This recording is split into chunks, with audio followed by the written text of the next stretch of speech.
This is a hat trick podcast. Oh, lovely.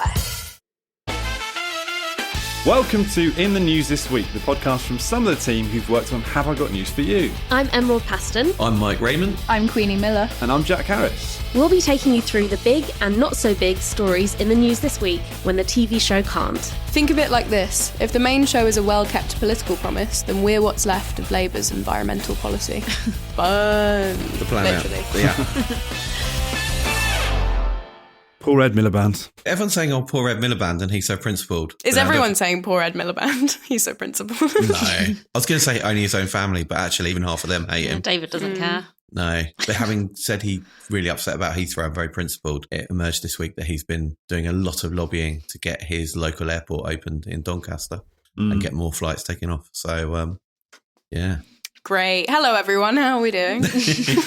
Yeah, just thought I'd start us on the right note. Yeah. Now that I've heard that I can fly to Doncaster, I'm pretty happy. New York to Doncaster. Well, now that there's the potential Pretty to handy. fly to Doncaster, I'm over the moon, to be honest. Yeah, the famous JFK to Doncaster route is open again. Yeah, I'll just go for a weekend. It'd be nice. And that's all that's in the news this week. Okay, let's get into round one, where we discuss the main news story of the week, which is Donald Trump continuing to threaten tariffs on countries across the world. Can anyone tell me a country that he's not planning to tariff? Give me one. Give me one. Shout it out. All the ones he can't pronounce. Guatemala. He'd say it's not his favourite dip. Yeah, any thoughts on the tariff news? Well, it's pretty sexy, isn't it? It's sexy politics, tariffs. Exciting. They're trying to make it sexy, aren't they? They keep They saying, are. they're calling it like trade wars. Yeah, although I also saw it described as Trump tariff tantrum. I'd watch Trade Wars as a TV show. Guys, it's not a trade war, it's a drugs war. Let's not forget that. It is Oh, like yeah. the way they've been pitching it. I like it.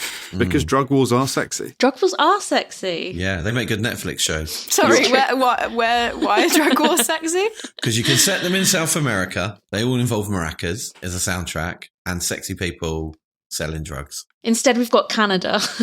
I'm going to step away from Mike's description there and distance myself from sexy people selling drugs. But what I would say is that, like, it sells a bit more than, like, oh, your avocado is going to cost $1 more. Yeah. On tariffs, Trump has delayed the Mexico and Canada ones 3 times in 2 weeks. Well, I mean, he drove a hard bargain, right? Because essentially what he did was he got them to announce things that they were already going to do anyway. And so that's the kind of thing is that actually they've just said, yeah, we're going to put 1.3 billion into stopping the fentanyl coming across in Canada. And they were going to do that anyway in Canada. And then the Mexican leader said, oh, we're going to send these troops to the border. We might already be there. So both sides can sort of claim victory.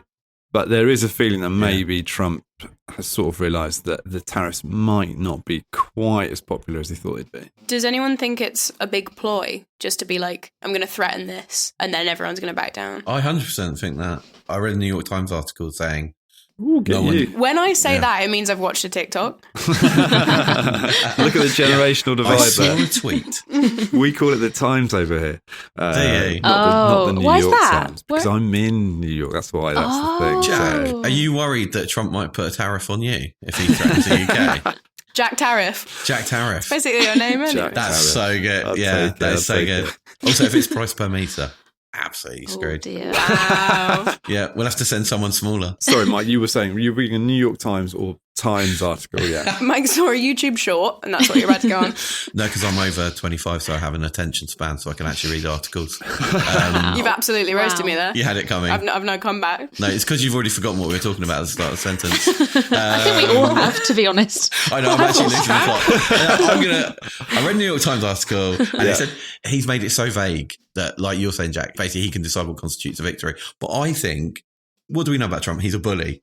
And what's a bully? It's basically the equivalent of a bully going up to a kid and pretending to punch them and then going, made you flinch.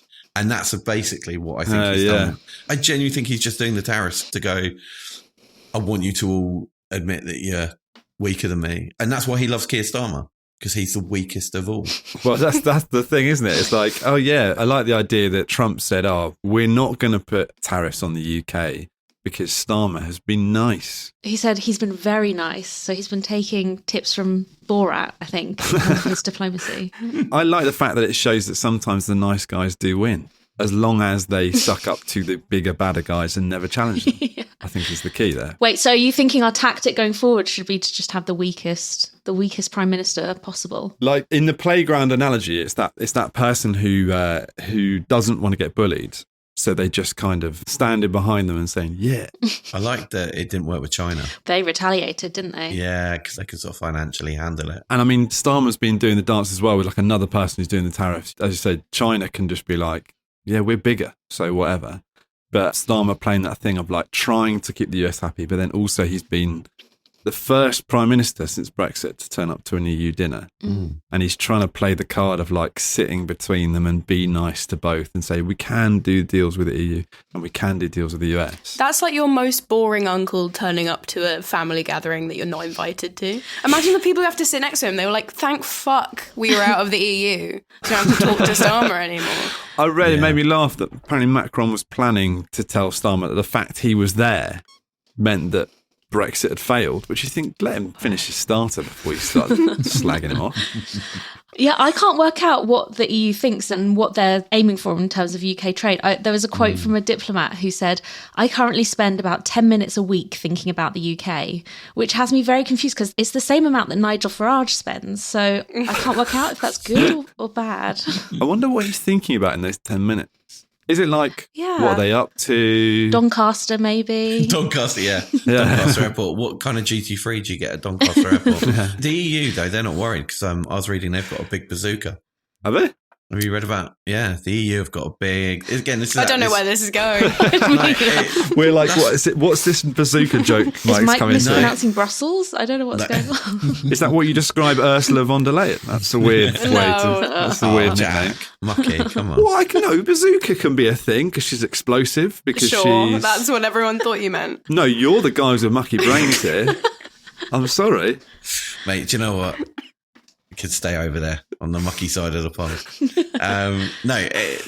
It's part of this thing where they're, again, just trying to use sexy language because all these journalists have got to write about it. So they're calling it the European bazooka. But basically, it's Europe's big chance to retaliate is the EU can put tariffs on Harley Davidson's, Levi's jeans and bourbon whiskey. So they're all made in all the states that have a lot of Trump supporters. So it basically means that they can hit Trump where it hurts because people will start complaining. Yeah. Obviously, not being in Europe, we can't do this. And also a nightmare for Keir Starmer because that's where he gets his Harley Davidsons and his leather jackets and his bourbon. It's from the EU, doesn't it? His Jim Beam. Yeah.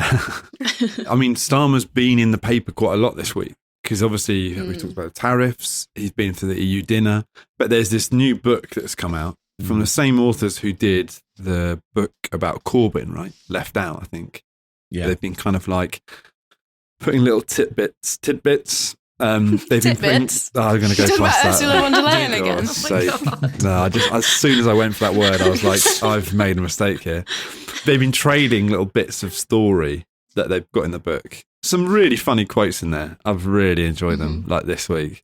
One of my favourites is like someone from Starmer's Inner Circle talking about whether he's in charge and them saying that he's not driving the train. He thinks he's driving the train, but we've Sam at the front of the DLR, which is one of the most kind of clear images of Keir Starmer looking the happiest he could possibly look on the front of a train. It had to having no involve trains, control. yeah.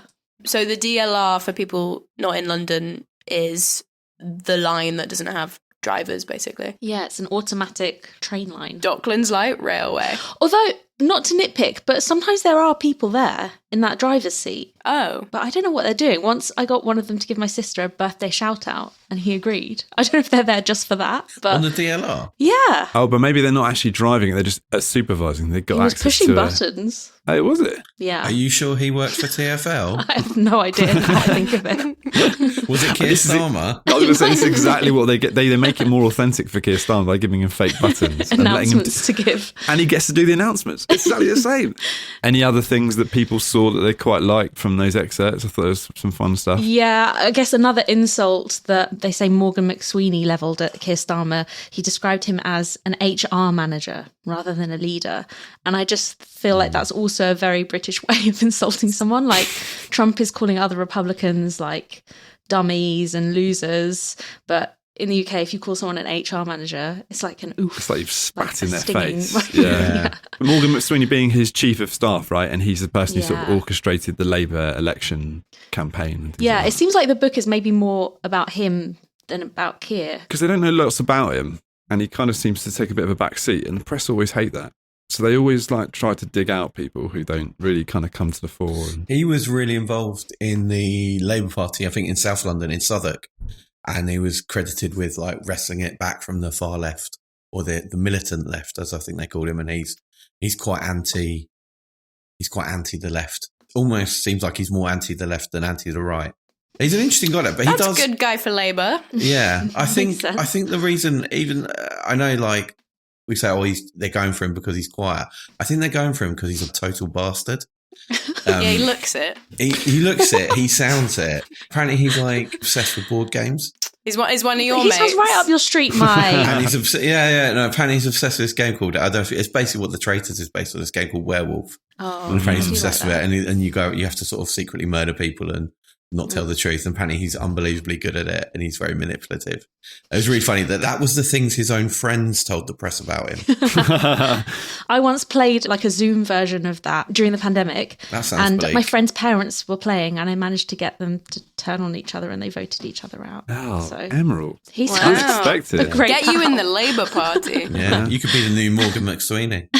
One other quick thing I like, I think it was on the front of the Times to say that because of like a suspected Russian hack, Starmer, he was also forced to abandon his personal email. Spare a thought for the Russian hacker who had to wade through that. Yeah, exactly. Like his newsletters from like Toolmaker Museum. But the detail I really liked is that they said his email address had been dangerously obvious, Yeah. which I was thinking, what do we would think be it is? dangerously obvious other than like Keir Starmer at hotmail.com. lawyer for life at CompuServe.com. I think it was just dangerously obvious at gmail.com.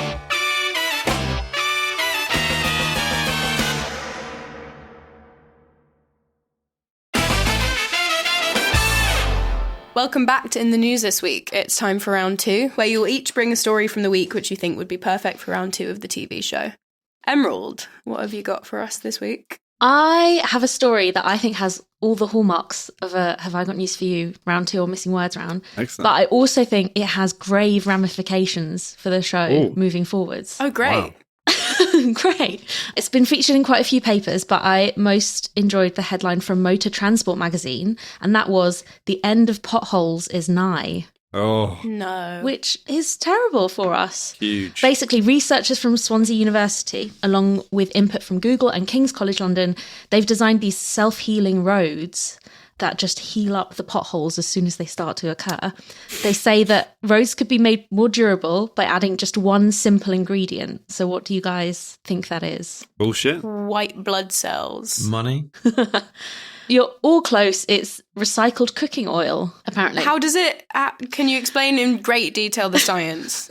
I can, if you really want it. Yes. Basically, tiny particles of a porous material made from plant waste can be added to the asphalt, and then when microcracks appear in it, the oils get released and they fill them. Microcracks is a band I'd see.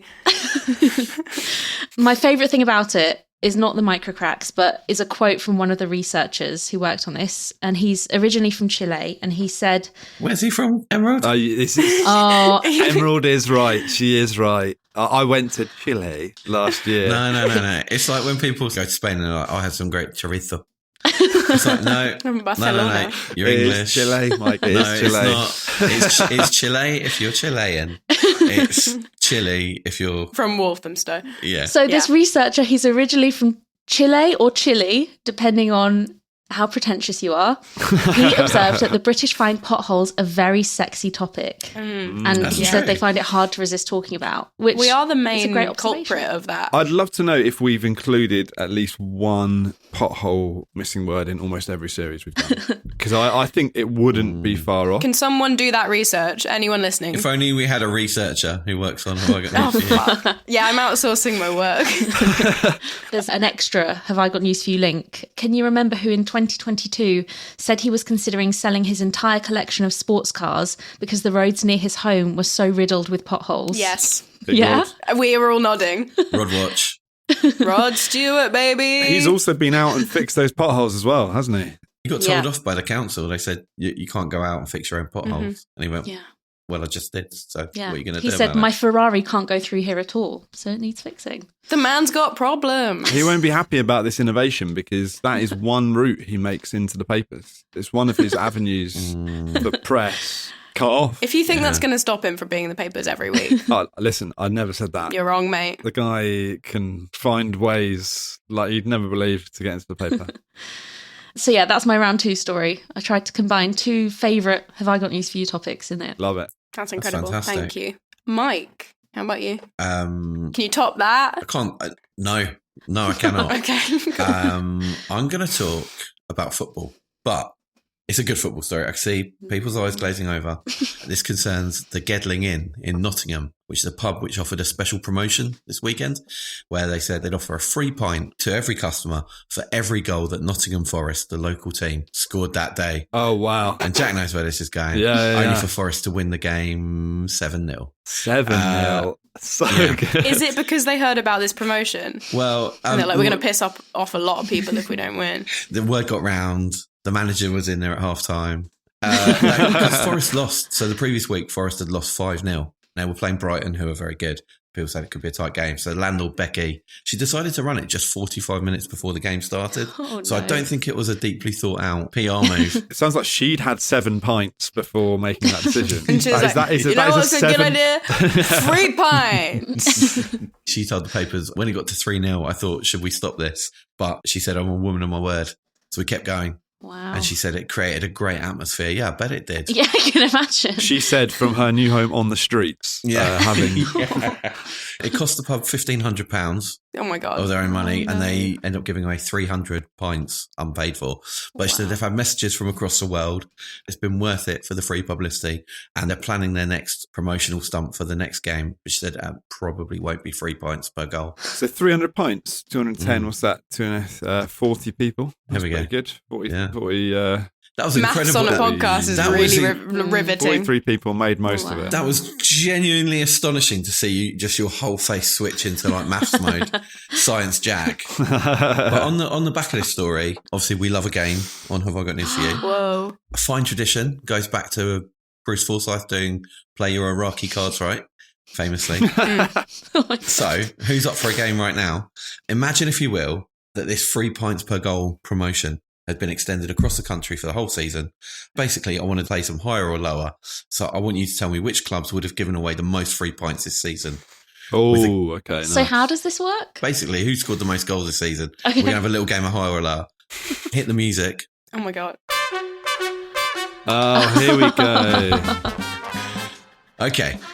So we're going to start with Nottingham Forest, who scored 40 league goals this season, which translates to 43 pints. Staying in Nottingham, let's cross the River Trent to their rivals, Notts County. Higher or lower than 40 pints? I'm going to say lower. I have no idea where they are in the league. League I'm 2. gonna They're say in League 2. Lower. They could score more goals, though. I'm going to say lower. It's higher. They scored 45 goals this season already, which Wow. transfers 45 free pints if you support Notts Forest. Okay, next. Queenie, we're going to your neck of the woods. Oh, It's yeah. Stoke City. Everyone has to say higher. They're not exactly known for their goal scoring It's going to be lower. ability, are they? So I'm going lower. Higher. I'm proud, but we're shit. Sorry, I can't say that on a podcast. But you are also factually right. It's lower. Stoke City have Yeah. scored just 28 goals this season. Hey, I know what we are, and we're not good at football. That's fine. Coming up next, everyone's favourite London team, Manchester United. Lower. They probably play better teams, right? So Whoa. That's good logic. Hey. I don't know anything about football. I'm really scared of saying something very offensive. None of us know anything, but it doesn't stop us having opinions. That's this whole podcast. It's Lower. I can tell you, it's a sort of trick question. It's actually the same. Stoke City and Man United have both scored 28 goals. Didn't even Excellent. consider the Hey, same. that's a win for Stoke. Not really, if you know what Man United are like, but yeah. Okay. And finally, we're going to Scotland, East Fife. Ooh, East Fife. Higher. Higher. Geographically higher. Exactly. I'm going to say they're very low. It is higher. East Fife, 49 goals. Although, best of luck getting 49 free points in Fife. It's all like, as someone born in Fife, I can say that. And there ends a game that no one asked for, no one wanted. It's high or lower. Oh, wow. An ending as well. Wow. How did you time that? That's good. I'd love to claim responsibility for that, but that's the magic of our producer. That was very exciting. That was excellent, Mike. Just very quickly, just to cover my calculations, it's actually 42.86 people will be able to make of it. So it's 42 people and a child made most of those 3 pints. Don't give beer to children. No, don't give it to children unless they've been really well behaved. Or you want them to go to sleep. Oh, God, that's a bit real. Thank you, Mike. Jack, what story do you have for us this week? My story is about a North Korean package holiday, which they've missed the chance here. They should have called it Kim's Coaches, but they haven't.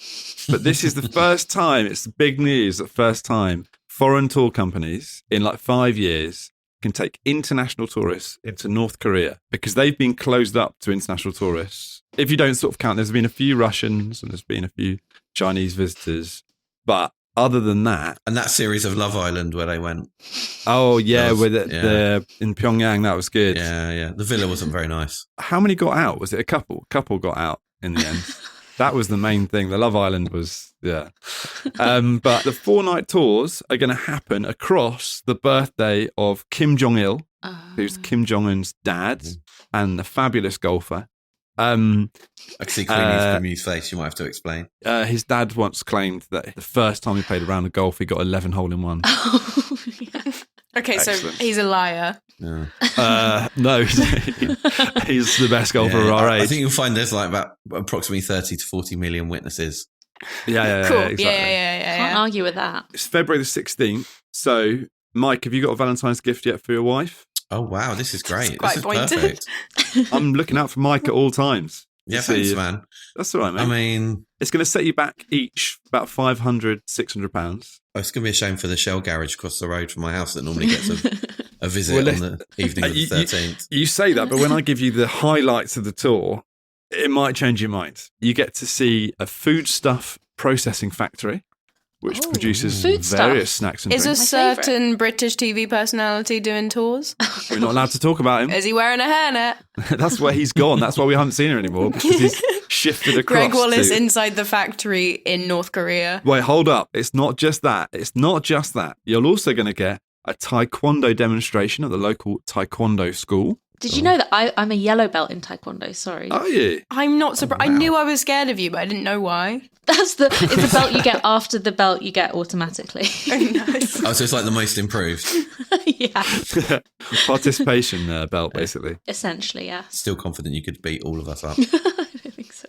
But wait, guys, it doesn't just end there, right? Wow. The jewel in the crown of Kim's tours. Are you Kim's selling coach tickets? tours. Yeah, do get a commission. Quite the pitch. Is you get to visit the Golden Triangle Bank to learn about their unique economic system. And you can even open your very own North Korean bank account. Oh, wow. That would definitely not lead to a raid by Interpol. Are you getting paid for this, Jack? No, and it's got absolutely nothing to do with the fact that I recently opened a North Korean bank account. Before you go book it up, Queenie, because I know I can see from your excited face how much you want to jump online I can't to wait. get on it. One of the tour company has noted that the trip is not yet confirmed and depends on permission to cross land from the Chinese authorities. They're notoriously very chilled and easygoing, to be fair. So I went to China and I had to go to the visa office to get my visa. And then they said, you get a 30-day visa. And then they said, what do you do? And I said, I work in TV. And then they asked me what shows. And I listed them, including I Work in ECU. And they cut my visa to 11 days. No way, really? Yeah. And I had to have all these reservations and proofs that I had a ticket to leave the country, which was felt like quite a deep burn.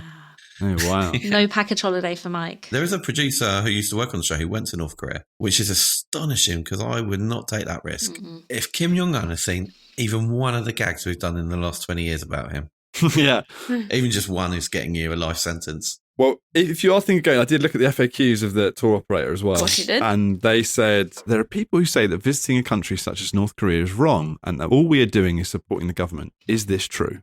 And in their answer, they said, we don't believe this to be true. The amount of money the government receives is very minimal and certainly not enough to fund a nuclear program.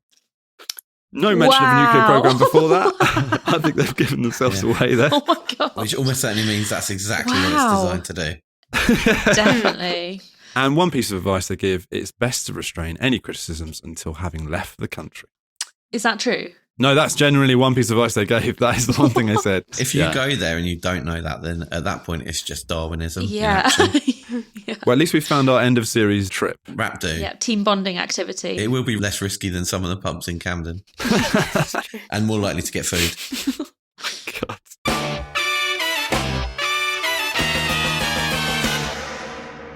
And finally, it's time for the missing words round. I'm going to give you some headlines from the past week, and all you need to do is tell me what the missing words are. First up, newly discovered asteroid near Earth turns out to be what?